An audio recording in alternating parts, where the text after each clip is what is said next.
ಆಗುವ ಪ್ರಯೋಜನವಾದದ್ದು. ಕೃಷ್ಣ ಪಾಂಡವರ ರಕ್ಷಣಾ ಭಾರವನ್ನು ನೀನೇ ವಹಿಸಿಕೊ. ಗುರುದೇವ ಬಲರಾಮನ ಸಹಿತ ಯಾದವ ಅಕ್ಷೋಹಿಣಿ ಸೈನ್ಯವೇ ನಿನ್ನ ಸಾಹಸಕ್ಕೆ ತಕ್ಕದ್ದನ್ನೇ ಕೋರಿಕೊಂಡೆ. ನಡೆ, ನಾನು ನಿಮ್ಮ ಸೈನ್ಯಕ್ಕೆ ಆಜ್ಞೆ ಮಾಡಿದೆ.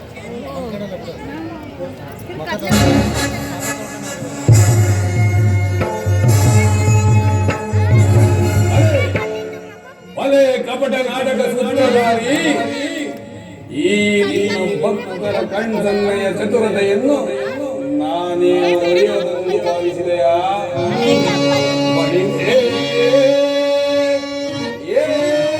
ಕಣ್ಸನ್ನೆಯ ಕಪಟ ಮೋಸ ಕೃಷ್ಣ ಬಳಿರೇ, ಕಣ್ಸನ್ನೆಯ ಕಪಟ ಮೋಸ ಭರತ ಕಂಡ ಸ್ವತಂತ್ರ ಪ್ರಣಯ ಸಮರ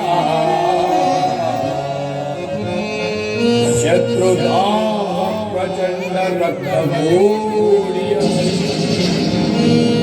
ಮೃತ್ಯುತಾಂಡವ ಪ್ರಳಯ ಸಿಂಹನಾದ ಧರಣಿ ಸಾಹಸ ಚತುರ ಈ ಕೌರವೇಶ್ವರ ರಾಜಧರ್ಮ ಕಲಂಕ ಸಹಿಸಲಾರ